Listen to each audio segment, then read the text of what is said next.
It's not calling you Josh Frydenberg, it's calling you Dosh Frydenberg. Under the Coalition, taxes for hard-working Australians will always be lower.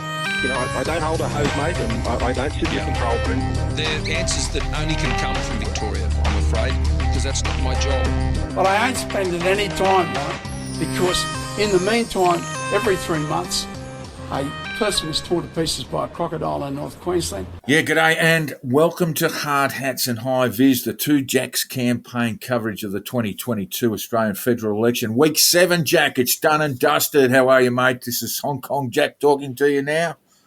Good, I'm good here, mate. The results are in, and I might add, I know you're a fan of the racing. The Preakness Stakes was run in Pimlico, Baltimore over the weekend and was won by a horse called Albo? Early voting. Oh, early voting. Oh, well, that's tapping right into that electoral fraud stuff that's been very common in the United States. Yeah, well, people did vote early, over 50% of them, and around that sort of figure across the country. And we saw a great big dump. Not a lot of the votes, the pre-poll in-person votes were counted on the Saturday night. When we saw a big dump of them on Sunday, the result became very clear. Labor with the majority, probably about 76, 77, possibly even 78. But they do have a majority. That's the main thing. And we do have Anthony Albanese and a cabinet of 4 others sworn in until next week, when the remainder of the cabinet and outer ministry will be sworn in as well. And just before we get started on all the analysis, listeners, we're getting some solid feedback, some good questions, and some very nice compliments on the podcast, but we need more. If you like what you're listening to, listeners, rate us on your podcast apps, tell your friends, and most importantly, tell Mark Zuckerberg on Facebook, Jack Dorsey, or Elon Musk, or whoever's running Twitter these days. It's really hard to tell. But let them know that you like us and give us a spruik on social media. And if you have any questions, any scathing criticism, any points of interest you want to make, drop us a line at the conditionalreleaseprogram.com. And the two Jacks, I'm one of them, Jack the Insider, Peter Hoisted to my mum, and Hong Kong Jack, who we just heard from. We are two blokes who've witnessed more elections than you've had spaghetti breakfast. And we witnessed 2022 as a victory for Labor, a triumph for the Greens with some caveats, which we'll talk about later, and an overwhelming loss for the Coalition, who will struggle to win 60 seats in the new parliament. And there's much to go through. And we'll get right on it with the unlikely rise of Anthony Albanese, sworn in this morning as Australia's 31st Prime Minister. Jack? Look, if you'd asked any Labor people who might be a future Labor Prime Minister in about 2007, 2008, 2009, no one would have thought Anthony Albanese would be that person. They'd have laughed you out the room if you suggested he was in the wrong part of the wrong faction. Yes. And he was well behind Julia Gillard, Lindsay Tanner, the Glimmer twins, Wayne Swan and Stephen Smith, Craig Emerson, Jenny Macklin, Simon Crean, Joel Fitzgibbon, Tony Burke and Chris Bowen. And yet here he is, Australia's 31st Prime Minister. Well, with the exception of the last 3, Burke, Bowen and Shorten, they're all gone, Jack. And they are all gone. So it just goes to show sometimes you've got to have a little bit of persistence, and there's a bit of luck in politics. You've got to be in the right spot at the right time. And when we say he's from the wrong part of the wrong faction, he was from the New South Wales left, a faction that has been routinely belted around the park by the New South Wales right for years and years and years. Probably the right in New South Wales dropped off a little in the last 5 or so years since the state government was thrown, well, longer than that, 10 years since the state government or state Labor government was thrown out in New South Wales. But yeah, he's been battling away there from the left for a very long time. The New South Wales left are kind of like the Washington Generals up against the Harlem Globetrotters. They have traditionally just been there to make up the numbers and make a bit of a contest. They're using a ladder, Jack. They're using a ladder. Well, look, yes, well done to Albo. We'll talk about some of the problems that he might be facing as he goes on, but they are overwhelmingly good problems to have. And I just remember Joe Hockey mocking the opposition in 2013 in the first sitting of that particular parliament. And Joe Hockey said to him, this is the very first day the parliament sat, and Joe Hockey said, this is the best day you'll have in opposition. Everything gets worse from here on in. It's not a good place to be, Jack. And that's where... No, it's hard. It's hard. Yeah, you battle every day just to make a noise. And that's where the Liberal Party is, the coalition in particular. Scott Morrison has resigned, and I would imagine, although that's not yet confirmed, there will be a by-election in Cook very, very, very, very soon. Well, he was making noises on Saturday and Sunday that he was intending to hang around in Cook, but I don't think that'll happen. I wouldn't imagine so. They would see that as a bit of a problem, actually. So the Morrison campaign, we talked about this throughout, and I don't think there's been enough analysis of just how bad the Liberal campaign was. It was a presidential style, selling a bloke who wasn't very popular in just about everywhere. We thought he might have had a bit of popularity in Queensland, but that just doesn't seem to be the case. Well, to put it politely, he is not the ideal vehicle to run a presidential campaign on. To an extent, it was sort of forced on him by necessity because his talent, the people who could have run that sort of team approach, Frydenberg, the treasurer, he had plenty of work to do to save his seat in Kooyong, and of course he's lost it. Greg Hunt was retiring. Really, the most senior bloke after that was Burma, who was a moderate Liberal senator from South Australia, the finance minister. So they couldn't really run that "we're a good team" because there just weren't enough of them to make a team. The person he should have used is a person who's not much liked, but is generally respected. Peter Dutton is a formidable politician and a good communicator. You don't have to be liked to get a message across, and he can do that. Well, Dutton did pipe up, throughout the campaign, but not as much as you would think. Look, he did have a battle, as it turned out, to win his seat. He ended up winning it by a couple of points, but he had some work to do there in Queensland. There were some things that we look back now on, Jack, and wonder, why did Scott Morrison spend so much time in Corangamite? I mean, virtually, I think he was there about 5 or 6 times. And Libby Coker, the sitting Labor member, she increased her margin and won comfortably.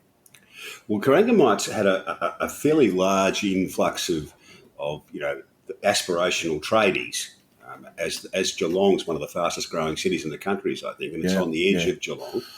So those new suburbs around Geelong are full of, we used to call Howard battlers. The tradies with the big ute and the boat and the driveway, and I think Morrison thought he could win them over and win some of those seats.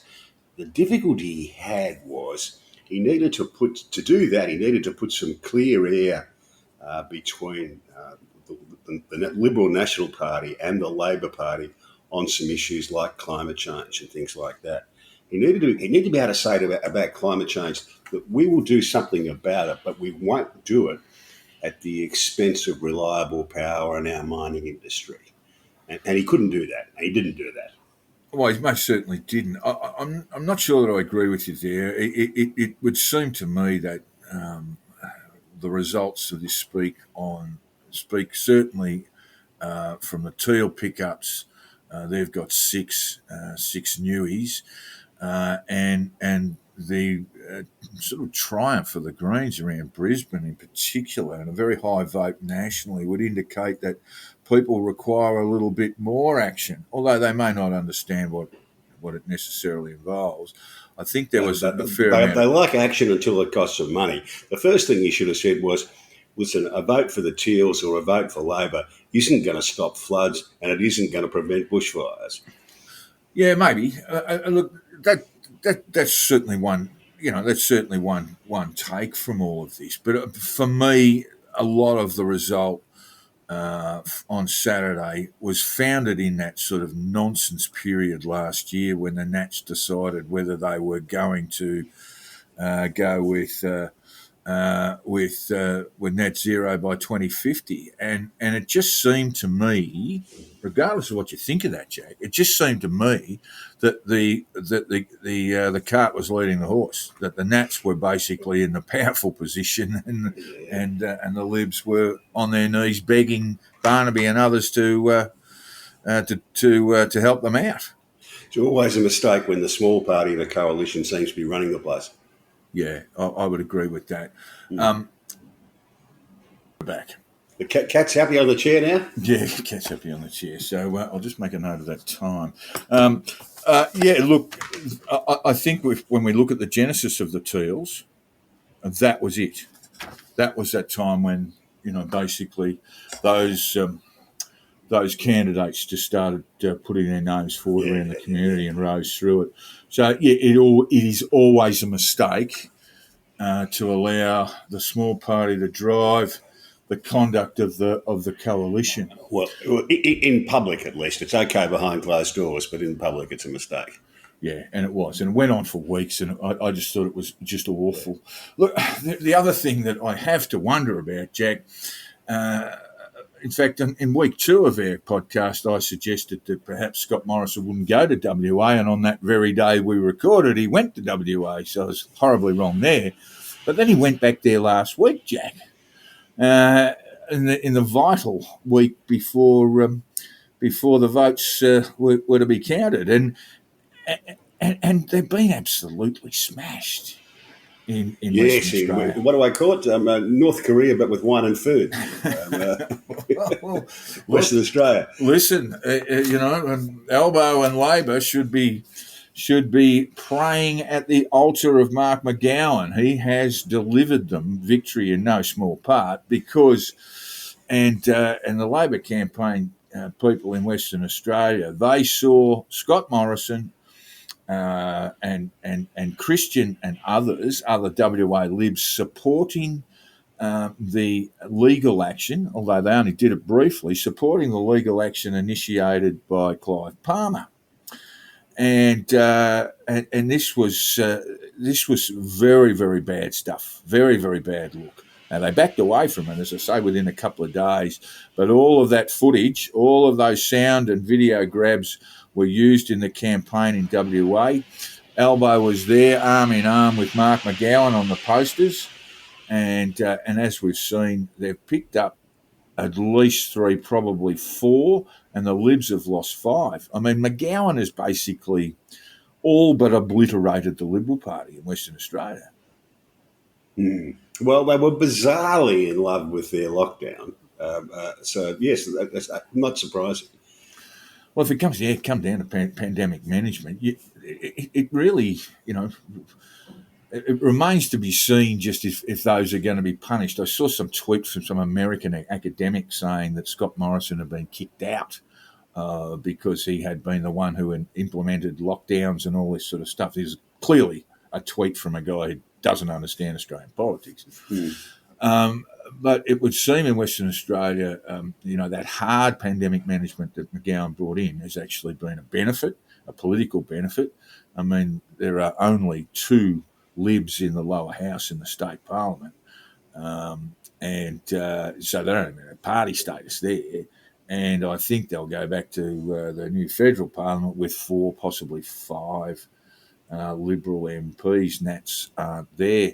And when we think of the Nats, Jack, they didn't lose any skin, let alone seats. They didn't gain any either, though, and they failed to pick up seats like Hunter, Joel Fitzgibbon's old seat. Yeah. And you would have expected them to win that. So I wouldn't call it a good night for the Nats either. No, but they could at least turn around and say, "Well, we didn't lose any." Don't know about and you, they will blokes. say that. They definitely will. Look, there were some pretty ordinary performances there when we mentioned Hunter and Shortland in those sort of coal mining areas. Pretty ordinary performances from Pauline Hanson's One Nation, where they had been strong before. I think Pauline Hanson's One Nation got into the low 20s in the primary vote in 2019, about 7 or 8% this time. The National Party, the Liberal National Parties, lost some of the FIFO workers and the aspirational tradies back to Labor. Labor's been struggling with those for 30 years. And this time, the Liberals actually lost some ground back to Labor with those, that's unusual. Yes, well, it does mean that Dan Rapaccioli will replace. I'll think of his name, Smacker Fitzgibbon in Hunter, and they are not exactly peas in a pod. Have you seen Dan Rapaccioli, Jack? He's a monster of a man. Is he? He's a huge unit. I think about 6'7", 6'8", former Olympian, and a coal mining background. So they pre-selected very, very well. He had a rather large swing towards him. So and across the board, that's a pretty good effort. So yes, we will see Dan Rapaccioli. They might have to get him his own seat because he is a very large man. There were photos of him next to Albo, and he's basically twice the size of Albo. Well, he won't have to squeeze into an economy seat for the next 3 years anyway. Be able to fly at the front of the plane. He will be at the pointy end of the plane for a little while. Yeah, very good pre-selection, that one, and it really did just stave off some of those. Some of those potential losses. In the end, when we talk about Labor losses, and we'll get to their victories soon, in the end they lost Fowler, and the common view and the sensible view one and the same, and that was serves yourselves right for parachuting in a high-profile candidate when the local candidate could have won that seat very comfortably.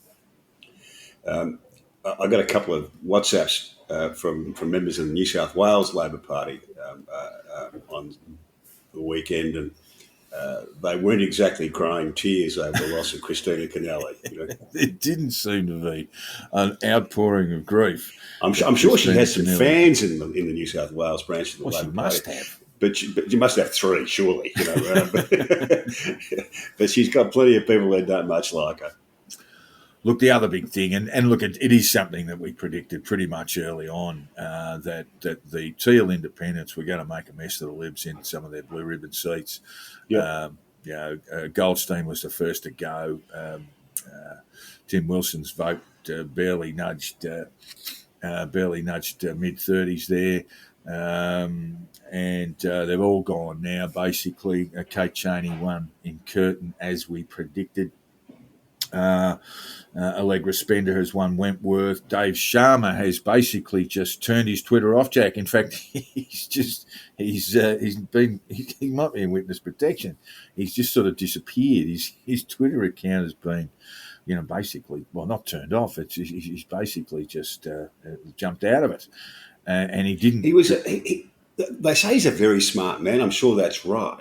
But he was a pretty low impact politician in Wentworth. He was actually, look, it was one of those things. He didn't actually, as far as we know, certainly not publicly, sort of congratulate Allegra Spender, and that was pretty off. I mean, Tim Wilson's comments early on were pretty disgraceful too. He couldn't even bring himself to name Zoe Daniel. And was babbling about conspiracies against him that had lasted for 2 years. I say, basically, good riddance to those sorts of guys.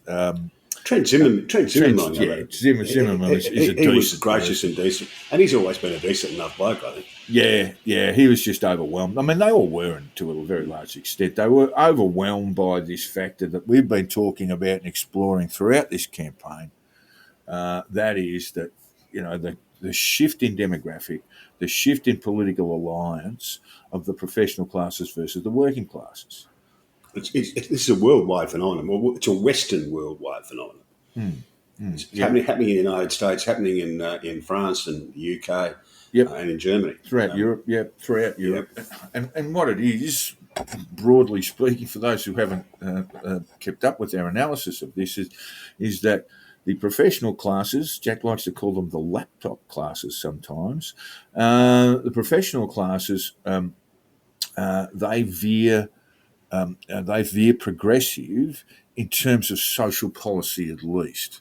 So where you've got a party that doesn't adopt those progressive views, they tend to feel a little bit hard done by, and they're going to react. That's essentially what happened. They don't think the Liberal Party, there are enough people in these seats, these inner city seats in Sydney and in Melbourne, that people think the Liberal Party no longer represents them. Former Senator John Black describes it as the goat's cheese circle. The goat cheese circle. That's an old Chris Pine line, actually, and it again is a little bit offensive, and it means you're just not sort of taking this stuff seriously. What the Liberals need to do, and constantly resisted, was bringing more women into the party, and bringing people into the party who had the view of the centre of the country, and that's not that hard to do. I mean, when we talk about Catherine Deves in Warringah, who, by the way, had an 8% swing against her in primary vote, I mean, it's just nutsy stuff, that they would drop her in Warringah. There was some thought that this was part of some broader plan to raise the vote in Western Sydney back on the back of some sort of anti-trans politics, but it was a disaster. Well, two things happened with that. Anthony Albanese was very quick to come out and say that he thought that women's sport was for women. Yeah. Okay. Which deflated that whole move from Morrison, if there was indeed such a move. That was a perfect response. He said nothing else. He just made the obvious and simple statement. And secondly, Morrison didn't have a strategy for picking up those seats out in Western Sydney.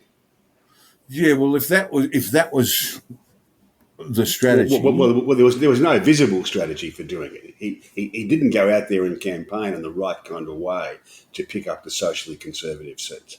Well, I'd go a bit further and say that that those sorts of attacks, every time that Morrison had to deal with remarks that have been dug up from Deve's social media accounts and various online videos and stuff that she'd made, and it was reported very broadly by Sam Maiden on news.com.au. Every time Morrison had to address that stuff, you just felt, and he did it in a way, so I don't like what she said, but I'll fight to the death, the right to say it, and all this sort of stuff. Every time he said those sorts of things, they lost 1,000 votes in Wentworth. They lose 1,000 votes in North Sydney. It was dumb. It was really the pre-selection of Deves. It was an absolutely dumb move, and it would tell you that if there'd been no vetting, that's shameful, and if there had been, that's probably worse. Yeah, I don't know anywhere near enough about the internal workings of the Liberal Party in New South Wales to tell you whether it was any kind of strategy or deliberate, the branches or whether were it was just an excluded. accident. This is the second election in a row, second federal election in a row, where the branches have been excluded, weren't allowed to pre-select their candidates. This was known as a captain's pick, which is a nice way of saying the Prime Minister and the Premier between themselves have basically decided to overrule the State Council. I'm not a fan of captain's picks. And they paid the price, like Labor paid the price in Fowler which is a captain's pick as well. Yeah, and that's right. And they had a good candidate, Jack. They had a good candidate, local Australia Vietnamese lad, and a lawyer, and a very impressive type. And he would have won. He would have won the seat by the length of the straight. So there you go. That's just why the parties are a little bit they just sort of lose touch of Australia a lot. It's so obvious, and certainly the Liberals this time around. Getting back to this swing, I think we're halfway through the swing that's happening around the world in Australia. That is that the well-to-do, the double income, got an investment property, doing pretty well in the leafy suburbs of the four big capital cities. They are making the move away from their traditional home in the Liberal and National Party. What's happening around the world at the same time, generally, is that the poorer, the working class, the less well-off, the migrants who don't speak English, who are often socially conservative, around the world, they are moving into the conservative parties. They have in the UK and they have in the United States. We're not seeing the second thing happen in Australia yet, and maybe it won't. But that's the worldwide phenomenon that's going on. Yeah, when you say maybe it won't, I mean, Labor is in charge of their own destiny in that respect, aren't they? Because they are in government. And this is where the Libs are sort of been left bruised and bleeding on the side of the road now in opposition. We've got a crossbench that'll be around 16 members, Jack. That's, we'd have to go back to pre-war days to find anything like that when parties were sort of going through some splintering and what have you. But this is, in modern Australian politics, this is kind of unheard of. How far does Labor have to go to consult with the Teals and the Greens? Well, they're going to have a majority so that they in the lower house, so that they don't need them to get their votes necessarily, but they're not going to have a majority in the Senate. No, we'll talk about the Senate in a little while, but I just mean generally, it would be pretty poor politics, wouldn't it, from Labor to sort of ignore the Teals and ignore the Greens? Yeah, they're not going to be able to do that. Nor are they going to be beholden to the Teals, though. They're going to have to strike a balance in there somewhere. I saw Zoe Daniel being interviewed on the weekend, and she was saying, well, this is what my demands would be, and I think, well, that's not going to work for her either. She's going to have to say, I'm going to be a voice in what happens in Canberra. I'm not going to be able to dictate it. Did change her tack a little bit to mention that word in particular. She was going to be a voice in Canberra, and that's kind of where they have to be. But at the same time, I don't think they can be ignored. In the House, the Teals, they Labor would do well to sit them down, have a good listen to them, and talk about what they want and need, because there are some major policy. There's major things on the Labor agenda that they will need support, really bipartisan support across the Parliament for to proceed with. We'll talk about those sorts of issues shortly, but it is a massive crossbench. It is. It's going to need a good manager of business in the House for the government, a role that Anthony Albanese performed quite well. Tony Burke currently has that role. Yeah, he's a good fellow. It's a role for a good party organiser. Yeah.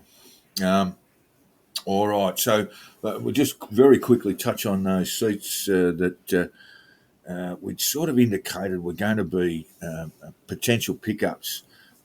Your friend Madonna Jarrett in Brisbane, she would seem, I think she's a couple hundred votes away from coming second in from about 1,000. 158. 158 now. You're watching it more closely than I am. She hits second, she wins. That's basically it. And just to explain to our readers, the major parties are better at organising postal voting than the minors are. So you would expect, and I do believe the Labor Party in Brisbane ran a very strong postal campaign. About 10,000 postals to count still. So really, yeah. Well, that tells me she'll probably win by 2,000 or 3,000. She's already dropped the her deficit to the Greens from 550 odd to 150 odd, and that was counting a few thousand votes, and there's 10,000 more postals to count. So you would expect she'll keep picking them up and end up second. Just to explain, the Liberal, the LNP candidate or the sitting member, I think his name's Evans in Brisbane. Yeah, Trevor Evans. That's right. Trevor Evans is number one in the vote count, leading by a reasonable sized margin. But he's only got about 38% of the vote, hasn't he, Jack? And he can't win. He is leading the primary vote, but he can't win. So whoever finishes second will win. And it looks like Madonna is going to hit that spot over the next day or so. There's another one that really caught my eye. Besides the overwhelming swings in Western Australia, the seat of Deakin, Jack. In outer eastern Melbourne. Yeah, it was a terrible result for the Liberals. Michael Sukkar is the sitting member there. He's in trouble. And there were swings against sitting Liberal members in the east of Melbourne more generally. Deakin, I'll just give you the update. Labor leads. It's very close. There's really only 850 votes in it at the moment. Michael Sukkar, just for way of background, is what I might call a member of the Christian right in the Liberal Party. There was some talk that he may have been involved in a little bit of branch stacking, which he denied. Major political parties involved in branch stacking, Jack? Surely not. Unheard of.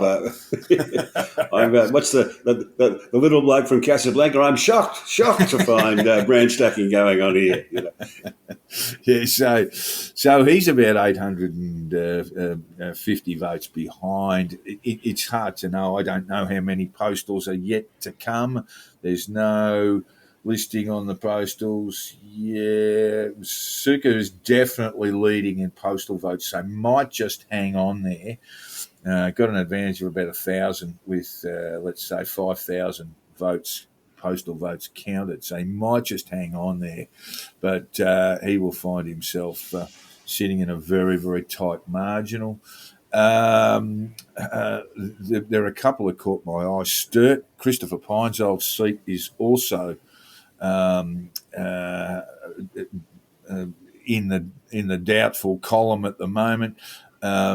And big swings to Labor there. Liberals in front by 750 votes, with postals being counted at this stage. Labor's Sonia Barham is behind and may not make up that room. But these are big swings. You know, there's a 7% swing against the Liberal sitting member on a 2PP. 2PP analysis. So the other great unknown, of course, Jack, I'll just go through. Gilmore is the other one I did want to talk about. And at this stage, Labor is in front. The sitting member, look, it's changed a little bit since last I looked. They were counting in-person pre-polls yesterday. That's Sunday the 22nd. And they'll be going through their postals now. Fiona Phillips, a sitting Labor member, was in front. Now Constance is in front by 306 votes. I'll just have a quick look at the postals with nearly 10,000 counted. Constance is winning 48% of them, and Fiona Phillips 36%. So that might go to Andrew Constance as well. But to the Senate, Jack, and what do you make of the results there? Have you had a good look at them? I've had a bit of a look at them. It's early days, really, but and it's just hard to know what to make of a Senate until they get together and start arguing about something. Yeah, that's not a bad way of putting it. Just to give you an idea of the numbers. No one's going to have a majority in the Senate. No. Be clear about that. Those days are over. It looks like the Libs might have lost a couple. The Greens will be definitely +3. In Victoria, Clive's United Australia Party are in front for the 6th Senate spot there. There was some talk over the weekend that Pauline Hanson was in trouble in Queensland. That was, I don't even know why people came up with that. She's very clear. She very clearly comes sixth. Clive is in front of Victoria, as I say, but basically when you run through the states and territories, well, the states for a start, where basically 6 or 40 in total were up for grabs. You go 2 Liberal, or two Coalition, 2 Labor, 1 Green, and 1 other. And sometimes, as in New South Wales, there'll be 3 Liberals, and Western Australia there'll be 3 Labor. But yeah, no, the balance of power almost certainly will sit with the Greens and the Jackie Lambie network. Labor is likely to have 25. The Greens will have 12, probably, and you need 39. And Jackie Lambie with her too. That should give them the 39 to get things through. So there's a fairly clear pathway. It's not the way it's been in the past. So it's looking that way. It's not the way it's been in the past where you've got a horse trade with people from all sides of politics. It's a fairly even, fairly clear pathway. If we get the Greens to support us, if we get Jackie Lambie Network to support us, we'll get our legislation through. Yeah, except the Greens, they don't always behave like a party in that sort of sense. You can't be sure what they're going to do. Yeah, it is true. And look, I was just going to talk about Labor and how they have to approach this. They have to be humble. They have to be, deal makers. But it's very hard to be a deal maker when the mob you want to make a deal with aren't serious about it. Yeah, it is. Anyway, for any of our listeners who are wondering about having a job in politics, can I recommend being a Tasmanian senator? And you ask why? One of 12. And you ask why? Because there were 12 senators from Tasmania. There were 25 lower house MPs in the Tasmanian Parliament. Plus, I don't know how many upper house MPs. And it's got a population of, Geelong. A bit bigger than Geelong. A little bit bigger than Geelong. Yeah, a little bit bigger than Geelong. So with all of those parliamentarians to pester, the odds of you having to fill your days in your electorate office talking to citizens are pretty low. So when you get on board, move to Tasmania and get a job in the Senate. well, when you throw in local government, councillors, mayors, etc., in Tasmania, it means basically your next door neighbours, if they're not members of parliament or members of local government, it probably means you are. Yes, exactly right. So that's the job to get if you're thinking about a career in politics. All care and no responsibility. Yeah. Look, how does Albo go about his first weeks as PM? He's just been sworn in. He's got the gang of 4 at the moment. That's Penny Wong, Katie Gallagher, Jim Chalmers, and his deputy, of course. Those are the 5. Richard Miles, yes, who was in. The first thing I'd say about this is that Albo has performed admirably since he won on Saturday night. A good speech. He has found the confidence that he didn't quite have during the campaign. Yeah, it's an interesting one. They talk about prime ministers growing in the job. Well, you never really know how a prime minister's going to go until they get the job. Yeah. And we spoke earlier about what an unlikely choice Albo would have seemed if you'd asked people 20 years ago. But he's off to a really good start. It was a good speech. It was a good speech. I mean, Morrison's concession speech was merely a sort of list of thank yous to everybody. There wasn't a whole lot there to be inspired about or disappointed with. It was a bit of a nothing speech. But Albanese's speech was really interesting. Actually, there was a bit of ebullience from the floor, from the Labor faithful, and he jumped on it, Jack. Yes, he did. It was a really good speech. The other thing he's done is that he's come out and said he wants to follow, the Hawke model of having proper cabinet government. And that's the big thing he's got to do in the first 2 weeks, is get cabinet government up and running properly, because it is the key to a good government. That's right. The ability when we say cabinet government, what that means is that the decisions of the government are made in the cabinet room. so that ministers have to go in there and argue their case, and everybody else gets a chance to shoot it down. And that means that decisions are properly tested, road tested, before they're made. Yeah, that was the great strength of the Hawke-Keating governments, Jack. Plus, of course, Hawke had the best cabinet anyone's ever seen. Yeah, look, 1983. Look, to be fair, they almost got punted in 1984 when Hawke went early. But if our listeners want to have a quick look at the photograph of the 1983 cabinet, you'll see the most talented cabinet you will ever see in Australian politics. I suspect that won't be beaten. Maybe, but it'll need to be a good one. It's a bit different in state government.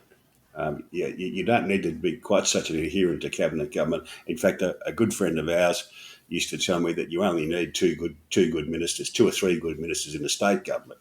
Oh, you'd be lucky to get that. You'd be lucky to get that in some state. Well, that's what I said. I said, well, what would you do if you had four? And he looked a bit thoughtful for a few minutes and said, I don't know, mate. It's never been tried. It's never happened. Yeah, exactly right. So yeah, different stuff there. But the federal government's a big enterprise, so you need to have proper cabinet government to run it properly. And Albo seems to be keen to do that. He's got a couple of weeks before he has to appoint a ministry, really, and then they go through a process where they have what they call the administrative arrangements orders, which is where you organise the public service, the shape you want the public service to be. Not along knives, Jack. Well, that's pretty much every time we change government in Australia these days at the federal level. It's going to probably take more than one night. Put it that way. There's been a lot of politicisation of the bureaucracy. And in sort of quasi-government positions like Fair Work and all those sorts of things. And I would imagine that Labor should. Well, I won't imagine. My advice is that Labor do not adopt the Kevin Rudd "let's be friends, hands across the divide," and start appointing former coalition MPs into embassies and what have you. Not along knives. Everyone expects it should happen. Yeah, well, with the various tribunals and quasi-government organisations, very often people are on time appointments there, so you just got to wait those out. But then you can appoint who you want. Well, one of the things that riding high on the agenda is the establishment of an ICAC, Jack, a federal ICAC, and we've talked about this throughout the campaign. We haven't really seen the model that the Labor Party is going to adopt. But again, this would be something that they would be wanting to have conversations with the Teals and other crossbenchers about. But it would seem to be a model not dissimilar to the New South Wales ICAC. Well, that would be a mistake, in my view. The New South Wales ICAC has not been a good organisation. It's based on a Hong Kong model. It didn't work particularly well here and has worked even worse in New South Wales. I mean, quite seriously, I was going to say, look, journalism demands a federal ICAC, Jack, but and the legal profession loves it as well. It really has. It really has got rid of a lot of crooks, and you know, most of those from the New South Wales Labor government, by the way, and a couple of them cooling their heels in stir at the moment. But I don't have a problem with public hearings. I certainly don't have a problem with. I think it's better to hold those things in public than to hold them in camera. I don't like the idea of anti-corruption groups conducting inquiries, as they do in Victoria, in the IBAC, without anyone knowing it's going on. I think you've got to be public with these things. The first thing that's wrong with the New South Wales ICAC is that it doesn't have a workable definition of what's corruption. And a lot of the things that people are complaining about the federal government and that they want an anti-corruption body to investigate are really just decisions that they didn't agree with. And that's not corruption. You've got to let politicians make decisions. The best way to get rid of politicians who make the wrong decisions is to have an election and vote them out. The ICAC will not cover the robo-debt. The robo-debt fiasco.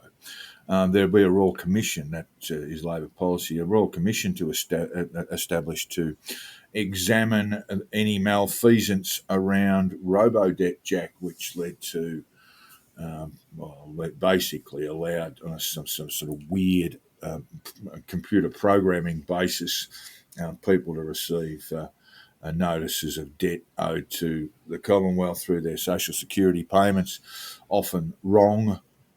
It led to people being hounded. It led to people being committing suicide, self-harming. There'll be a Royal Commission into that, and I would say the ministers responsible, and I'll name a few right now. One of them was the Treasurer, Scott Morrison. The other one was Stuart Robert, and his predecessor in Social Security, Alan Tudge. They might be standing or sitting in the witness box with a hand on a Bible at some point fairly soon. Oh, I think they probably will be.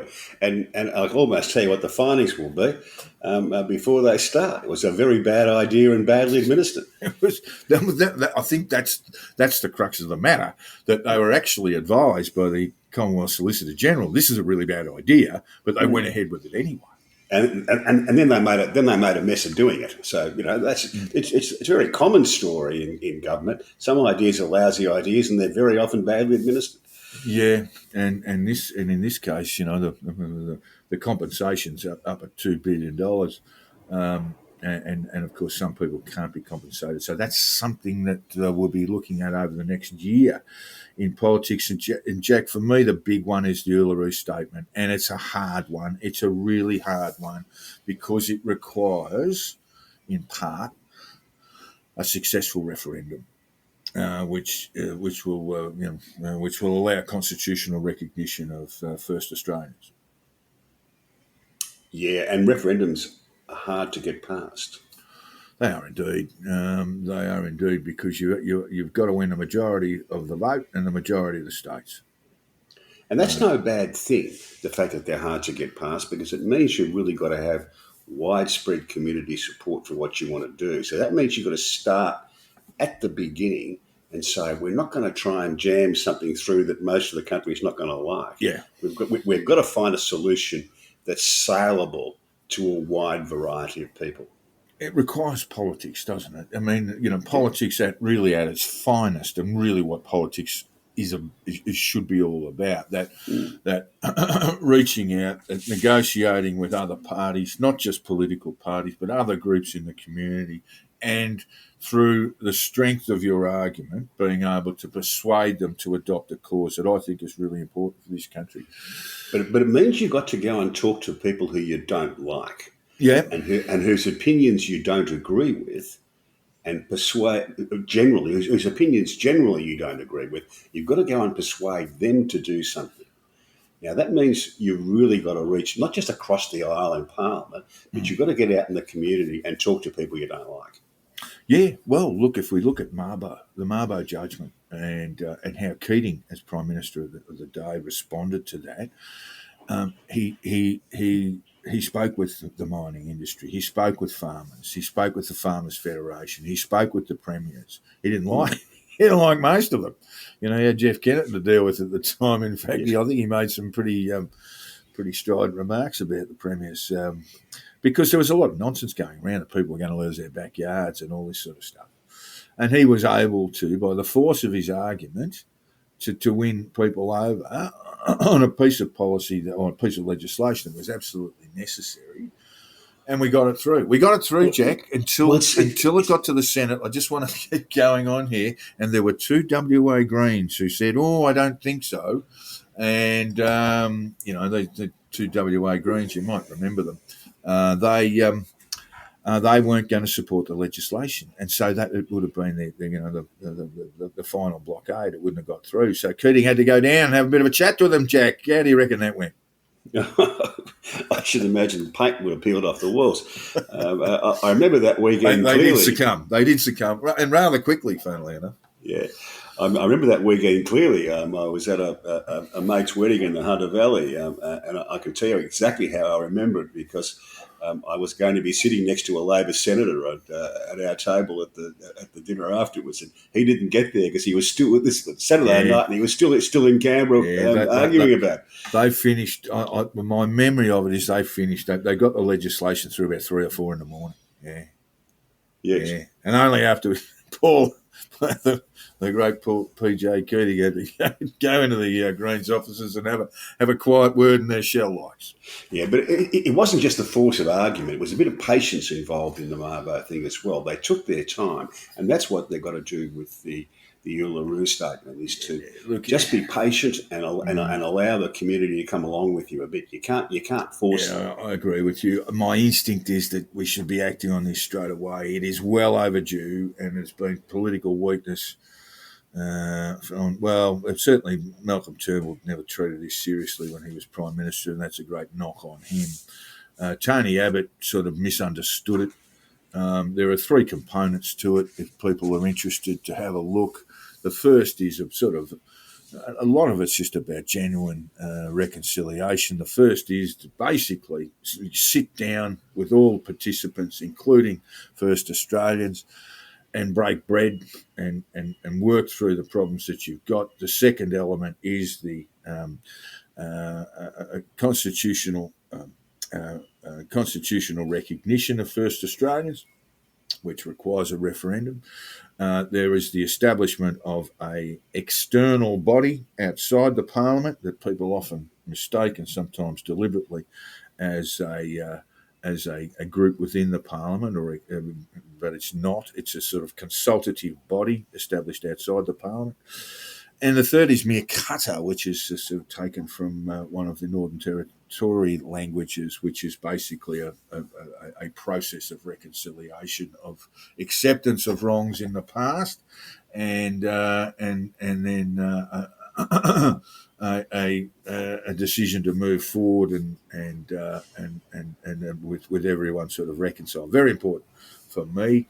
But I think you're right, Jack. My instinct would be, come on, let's get this going. But I think you've got to take, in quite a few years, you've got to get a lot of people behind you.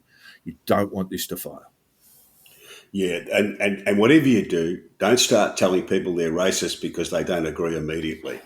It really does require a very subtle and gentle form of argument and persuasion. Yeah, and patience. All of that. It can easily be misconstrued as, you could fall into that sort of racist argument.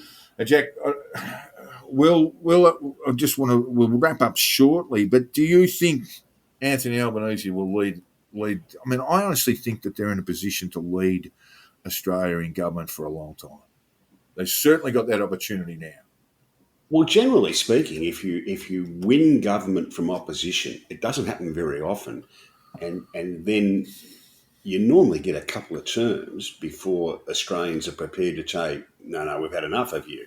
And they clearly had enough of the Morrison government, no doubt about that. And we've been saying that all along. What should Labor be saying?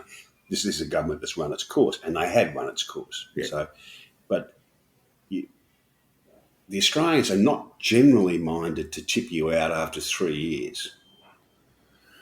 So what they should be avoiding is the sort of madness that befell them in 2009, 2010. And I suppose also the sort of failure to take people with you that you could basically, as a charge you could lay against the Whitlam government in 73-4. Oh, and there was a great deal of impatience about the Whitlam government. There were a lot of people who got ministries who'd been in opposition for a very, very long time. Yeah, you can understand it, but yeah, and they were. Some of them weren't all that. Some of them weren't all that competent, Jack. No. That's a fair assessment. Some of them weren't all that competent. They'd just been there for a long time. Yeah. So they were pulling the trigger, and you've got to take people. You've got to explain what you're doing. Dan Andrews is spectacularly good at this. He'll say, "This is where we are now. This is where we want to go, and this is where this is how we're going to get there." And people go, "Oh, okay, yeah." You need to be a good communicator. I just wonder if Albo's that guy. It's all about him growing in the Well, job. he's off to an excellent start. His communication skills over the weekend, which had been a little bit patchy during the campaign, all of a sudden he has some confidence. He's speaking with a bit of authority, but he's not being impatient, and I think that's the right approach. So he's off to a great start.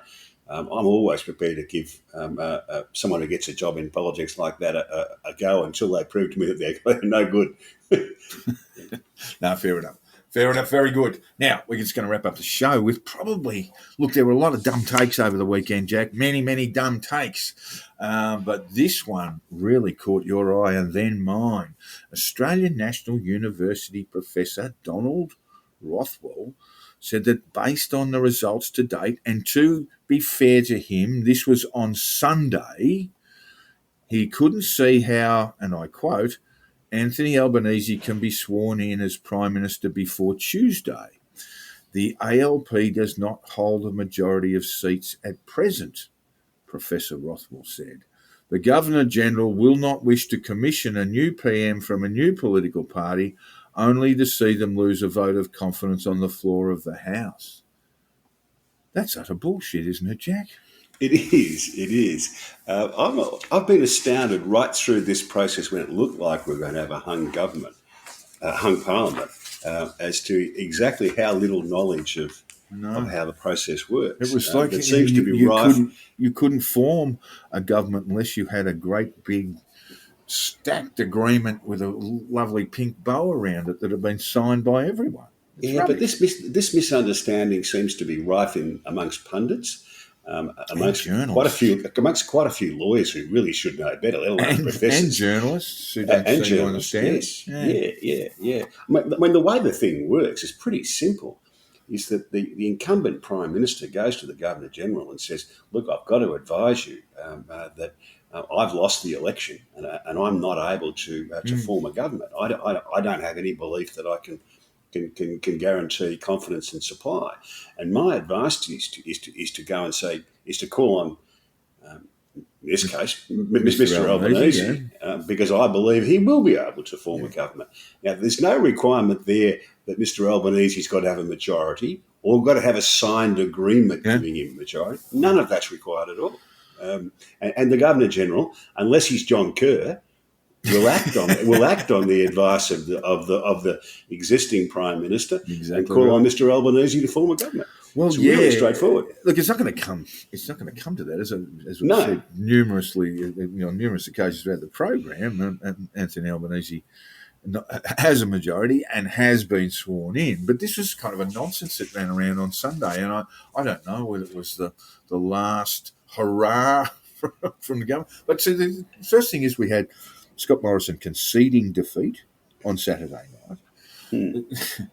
And look, we talked about what might happen in hung parliaments in the event of the Libs getting around 68, 69, but they couldn't even get to 60. So clearly they could not form a government. Yeah, he made the sensible assessment that even if Labor doesn't have a majority, I can't form a government. So it's got to be them. So it's got to be them. And that's all you need to basically go down to Yarralumla. In fact, even in the absence of Scott Morrison advising David Hurley that he could not form a government, Anthony Albanese would have been well within his rights to jump into the Commonwealth beamer and turn up at Yarralumla and say, right, swear me in, I'm good to go.